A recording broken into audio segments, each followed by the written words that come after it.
بسم اللہ الرحمن الرحیم۔ رسول اللہ صلی اللہ علیہ وسلم تشریف لے گئے تو دیکھا کہ خوبصورت چہرہ، لمبا قد، توانا جسم، بھرا ہوا سینہ، اکڑی ہوئی گردن، اٹھی ہوئی نگاہیں، ایک حسین جوان ہے۔ حکمرانی کے جتنی گن ہے سارے پائے جاتے ہیں۔ سرکار دو عالم صلی اللہ علیہ وسلم آگے بڑھے اور فرمایا، سمامہ کیسے ہو؟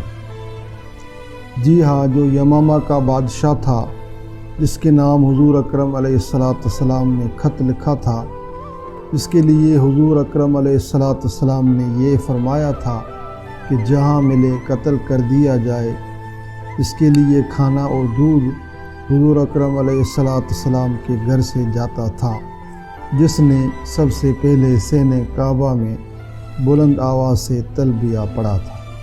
جی ہاں، یہ مشہور صحابی حضرت ثمامہ بن اسال رضی اللہ تعالی عنہ ہیں۔ آج کی ویڈیو میں ہم اس سعادت مند صحابی کے بارے میں بات کریں گے۔ 6 ہجری میں رسول اکرم صلی اللہ علیہ وسلم نے دعوت اللہ کا دائرہ وسیع کرنے کا عزم فرمایا تو عرب و عجم کے بادشاہوں کی طرف 8 خطوط لکھے اور انہیں دائرہ اسلام قبول کرنے کی دعوت دی۔ جن سربراہوں کو خطوط لکھے ان میں ثمامہ بن اسال رضی اللہ تعالی عنہ کا نام بھی آتا ہے۔ بلا شبہ ثمامہ بن اسال کا شمار زمانہ جاہلیت کے باروب عرب بادشاہوں میں ہوتا ہے اور یہ قبیلہ بنو حنیفہ کے قابل رشک سردار تھے۔ یمامہ کے ایسے دل عزیز باروب سربراہ تھے کہ جس کی حکم ادولی نہ ہوتی۔ زمانہ جاہلیت میں ثمامہ رضی اللہ تعالی عنہ کو جب نبی کریم علیہ السلام کا خط ملا تو اس نے بڑی حقارت سے دیکھا کہ ستوت اور نخوت نے اسے گناہانہ جرم کرنے پر آمادہ کیا۔ حق بات سننے کے لیے اس کے کان بہرے ہو گئے، پھر اس پر یہ جنون طاری ہوا کہ رسول اللہ صلی اللہ علیہ وسلم کو قتل کر دے اور آپ کو اس مشن میں ناکام بنا دے، لیکن وہ اپنے اس منصوبے کو پائے تکمیل تک پہنچانے کے لیے مناسب موقع کی تلاش میں رہا۔ ایک دفعہ اسے موقع ملا، وہ دبے پاؤں حضور اکرم علیہ السلام پر پیچھے سے وار کرنے ہی والا تھا، لیکن اس کے چچا نے اس کا ہاتھ روک دیا۔ اس طرح آپ اللہ تعالیٰ کے فضل و کرم سے دشمن کے شر سے محفوظ رہے۔ ثمامہ نے رسول اکرم صلی اللہ علیہ وسلم سے تو اپنا ہاتھ روک لیا، لیکن آپ کے صحابہ کرام رضی اللہ عنہم کو نقصان پہنچانے کے لیے کسی مناسب موقع کی تلاش میں رہا۔ ایک دفعہ ایسے ہوا کہ بہت سے صحابہ کرام کا محاصرہ کر کے انہیں بے دریغ قتل کر دیا۔ یہ اندوناک خبر سن کر نبی کریم علیہ السلام نے عام اعلان فرما دیا کہ ثمامہ جہاں کہیں ملے اسے قتل کر دیا جائے۔ دلخراش واقعے کو گزرے ابھی چند دن ہی ہوئے تھے کہ ثمامہ بن اسال کے دل میں آیا کہ بیت اللہ کی زیارت کی جائے، اس لیے وہ یمامہ سے سوئے مکہ معظمہ روانہ ہوئے۔ اس کی دلی تمنا تھی کہ طواف کعبہ کرے اور بیت اللہ میں رکھے گئے بتوں کے نام پر ذبح کرے۔ جناب ثمامہ مدینے کے قریب ابھی راستے میں ہی تھے کہ ان کے ساتھ ہی اچانک ایک ایسا حادثہ پیش آیا جو ان کے وہم و گمان میں بھی نہ تھا۔ ہوا یہ کہ رسول اللہ صلی اللہ علیہ وسلم کا ترتیب دیا ہوا مجاہدین اسلام کا ایک گروپ مدینہ منورہ کی نگرانی پر مامور تھا، مبادا کہ کوئی مدینہ منورہ پر رات کے وقت اچانک حملہ نہ کر دے۔ مجاہدین کا یہ گروپ گشت کر رہا تھا کہ انہوں نے راستے میں جاتے ہوئے ثمامہ کو گرفتار کر لیا، لیکن انہیں یہ معلوم نہ تھا کہ یہ کون ہے۔ وہ انہیں پکڑ کر مدینہ لے آئے اور مسجد نبوی صلی اللہ علیہ وسلم کے ایک ستون کے ساتھ باندھ دیا۔ مجاہدین نے سوچا کہ نبی کریم علیہ السلام قیدی کو دیکھ لیں اور اس کے متعلق جو حکم فرمائے اس کی تعمیل کی جائے۔ نبی علیہ السلام جب مسجد نبوی میں تشریف لائے، آپ نے دیکھا کہ ثمامہ بن اسال مسجد کے ایک ستون کے ساتھ بندھا ہوا ہے۔ اسے اس حالت میں دیکھ کر آپ نے ارشاد فرمایا، کیا جانتے ہو تم نے کسے گرفتار کیا؟ سب نے کہا، یا رسول اللہ ہمیں تو علم نہیں۔ آپ نے ارشاد فرمایا، یہ تو ثمامہ بن اسال ہے، اب اس کے ساتھ حسن سلوک سے پیش آنا، گھر میں جو کھانا ہے وہ سمامہ بن اسال کے لیے بھیج دیا جائے۔ پھر آپ نے حکم دیا کہ میری اونٹنی کا دودھ صبح شام اسے پلایا جائے۔ آپ کے حکم کی فوراً تعمیل کی گئی۔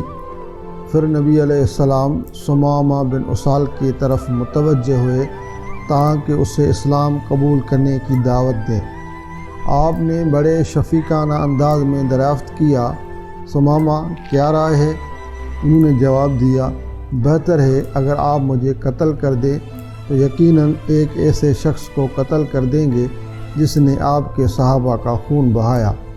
اگر معاف فرما دیں تو ایک قدردان پر مہربانی ہوگی، اور اگر مال چاہیے تو جس قدر فرمائیں مال آپ کی خدمت میں پیش کر دیا جائے گا۔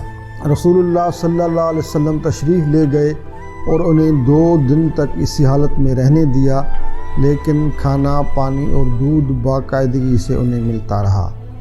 پھر آپ نے دریافت فرمایا، سمامہ کیا رائے ہے؟ انہوں نے کہا، بات وہی ہے جو میں پہلے عرض کر چکا ہوں۔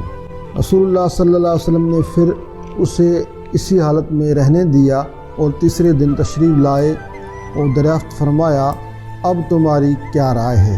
انہوں نے کہا کہ میری تو وہی رائے ہے جو میں پہلے عرض کر چکا ہوں، اگر آپ معاف فرما دیں تو ایک قدردان پر مہربانی ہوگی، اور اگر قتل کریں تو ایک ایسے شخص کو قتل کریں گے جس کی گردن پر خون ہے، اور اگر آپ مال چاہتے ہیں تو آپ کی منشا کے مطابق مال دیا جائے گا۔ رسول اکرم صلی اللہ علیہ وسلم نے صحابہ کرام رضی اللہ عنہم کو حکم دیا کہ اسے آزاد کر دو۔ جناب سمامہ آزاد ہونے کے بعد مسجد نبی سے نکل کر ایک طرف چل دیے۔ مدینہ منورہ کی ایک جانب بقیع کے نزدیک ایک نخلستان تھا، وہاں ایک مقام پر پانی بھی جمع تھا۔ اپنی اونٹنی وہاں بٹھا کر خوب اچھی طرح غسل کیا اور واپس مسجد نبوی میں آ کر سب لوگوں کے سامنے بآواز بلند کہا، اشہد اللہ الہ الا اللہ و اشہد ان محمد الرسول اللہ۔ میں گواہی دیتا ہوں کہ اللہ تعالیٰ کے سوا کوئی معبود نہیں، اور گواہی دیتا ہوں کہ حضرت محمد کریم صلی اللہ علیہ وسلم اس کے بندے اور رسول ہیں۔ بعد ازاں محبت بھرے انداز میں یوں گویا ہوئے، میرے پیارے محبوب، اللہ کی قسم، اسلام قبول کرنے سے پہلے روئے زمین پر مجھے آپ کے چہرے سے زیادہ کوئی چہرہ برا نہ لگتا تھا، لیکن آج میرے لیے کائنات میں تمام چہروں سے محبوب ترین چہرہ آپ ہی کا ہے۔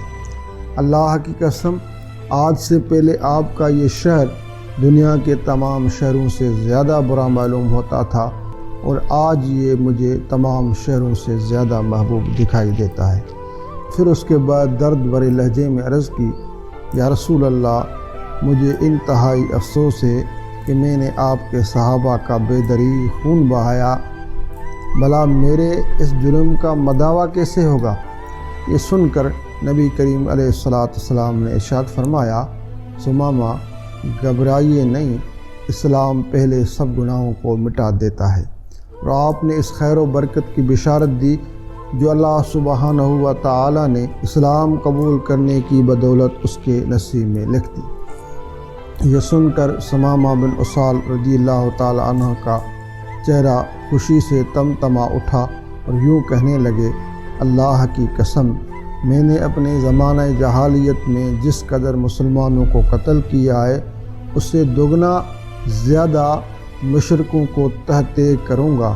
اب میری جان، میری تلوار اور جو کچھ بھی میرے پاس ہے، سب کچھ آپ کی اور آپ کے دین کی خدمت کے لیے وقف ہے۔ پھر عرض کی، یا رسول اللہ صلی اللہ علیہ وسلم، مجھے اجازت ہو تو میں عمرہ ادا کراؤں۔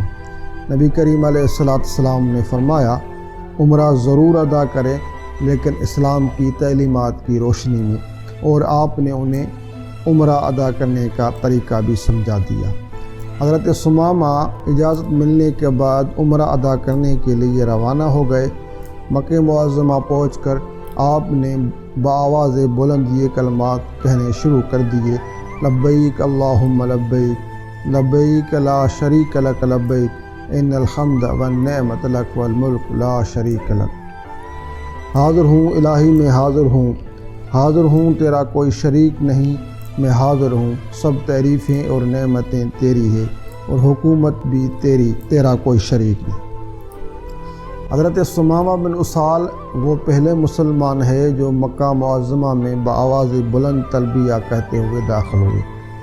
قریش نے اونچی آواز میں یہ کلمات سنے تو ان کے غصے کی کوئی انتہا نہ رہی۔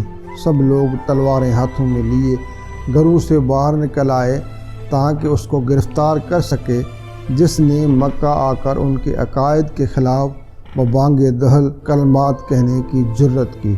جب قوم ثمامہ رضی اللہ تعالیٰ عنہ کے پاس پہنچی تو آپ نے ایک بار پھر اونچی آواز سے تلبیہ کہا۔ کفار اسلحہ تان کر کھڑے ہو گئے۔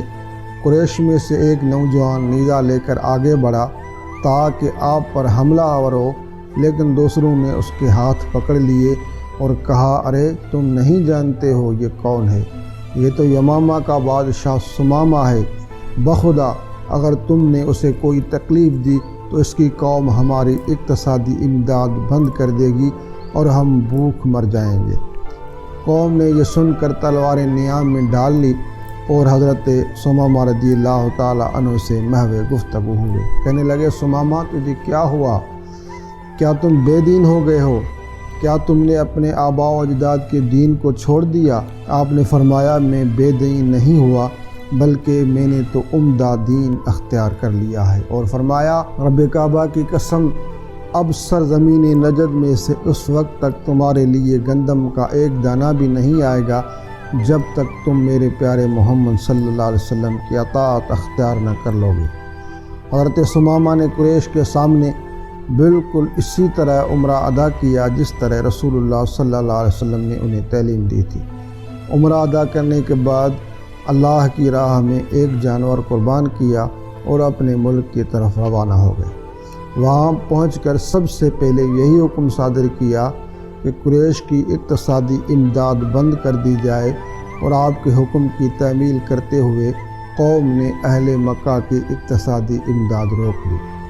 حضرت ثمامہ بن اسال رضی اللہ تعالیٰ عنہ کے اس حکم کے بعد قریش کا عرصہ حیات تنگ ہونے لگا، مہنگائی بڑھ گئی، بھوک عام ہو گئی، مصائب و مشکلات میں روز بروز اضافہ ہونے لگا، یہاں تک کہ انہیں اس بات کا اندیشہ لاحق ہو گیا کہ وہ اور ان کے بچے بھوک سے ہلاک ہو جائیں گے۔ اس نازک موقع پر انہوں نے رسول اللہ کی طرف ایک خط میں لکھا جس میں یہ تحریر تھا، ہمارا تو یہ خیال تھا کہ آپ صلہ رحمی فرمائیں گے اور دوسروں کو بھی اس کی تلقین کریں گے، لیکن آپ نے تو قطع رحمی کی ایک مثال قائم کر دی، ہمارے آباء و اجداد کو تحقیق کیا اور ہماری اولاد کو بھوک سے مار دیا۔ آپ کی اطلاع کے لیے عرض ہے کہ ثمامہ بن اسال نے ہماری اقتصادی امداد بند کر دی ہے، از کرم اسے حکم دیں کہ وہ ہماری اقتصادی امداد بحال کر دے اور اشیاء خوردنی ہمیں بھیجنا شروع کر دے۔ نبی کریم علیہ السلام نے حضرت ثمامہ کو خط لکھا کہ قریش کی اقتصادی امداد بحال کر دیں، تو انہوں نے آپ کے حکم کی تعمیل کرتے ہوئے قریش کی اقتصادی امداد بحال کر دی۔ حضرت ثمامہ بن اسال رضی اللہ تعالی عنہ زندگی بھر اپنے دین کے وفادار، نبی کریم علیہ السلام کے ساتھ کیے گئے عہد و پیمان کے پابند رہے۔ جب رسول اللہ صلی اللہ علیہ وسلم پردہ فرما گئے، عام لوگ دین الہی سے اجتماعی اور انفرادی طور پر منحرف ہونے لگے۔ ادھر مسیلمہ کذاب نے نبوت کا دعویٰ کر دیا، اپنی قوم بنو حنیفہ کو اپنے اوپر ایمان لانے کی دعوت دی، تو حضرت ثمامہ بن اسال رضی اللہ تعالی عنہ مسیلمہ کذاب کے مقابلے میں اتر آئے اور اپنی قوم سے کہا کہ بنو حنیفہ، اس اندھیر نگری سے بچ جاؤ جس میں کوئی نور کی کرن نہیں ہے۔ بخدا جس نے مسیلمہ کذاب کی دعوت تسلیم کی، یہ اس کی انتہائی بدبختی ہوگی، اور جس نے اس کی دعوت کو تسلیم نہ کیا وہ یقیناً سعادت مند ہے۔ اور فرمایا، ایک قوم تم باز آ جاؤ، مسیلمہ کذاب کے شیطانی داؤ سے بچو۔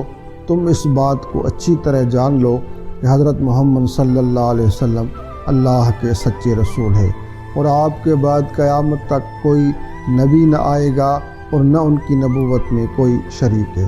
پھر اس کے بعد آپ نے ان کے سامنے قرآن کریم کی سورہ مومن کی آیت نمبر 2 اور 3 تلاوت فرمائی۔ اس کتاب کا اتارا جانا خدائے غالب و دانا کی طرف سے ہے، جو گناہ بخشنے والا اور توبہ قبول کرنے والا اور سخت عذاب دینے والا اور صاحب کرم ہے۔ اس کے سوا کوئی معبود نہیں، اسی کی طرف پھر کر جانا ہے۔ اور ان سے یہ درخواست کیا، بھلا یہ تو بتاؤ کہ اللہ تعالیٰ کے اس پاکیزہ کلام کے مقابلے میں مسلمہ کذاب کی اس فضول عبارت کی کیا حیثیت ہے، جس میں کہتا ہے، اے ٹرانے والے مینڈک، کس قدر تو ٹراتا ہے، نہ تو کسی کو پینے سے روک سکتا ہے اور نہ ہی پانی کو گدلا کر سکتا ہے۔ اس کے بعد ثمامہ بن اسال رضی اللہ تعالیٰ عنہ نے اپنی قوم کے ان لوگوں کو جمع کیا جو اسلام پر مضبوطی سے قائم تھے اور مرتدین کے خلاف جدوجہد اور روح زمین پر اعلاء کلمت اللہ کے لیے میدان میں اتر آئے۔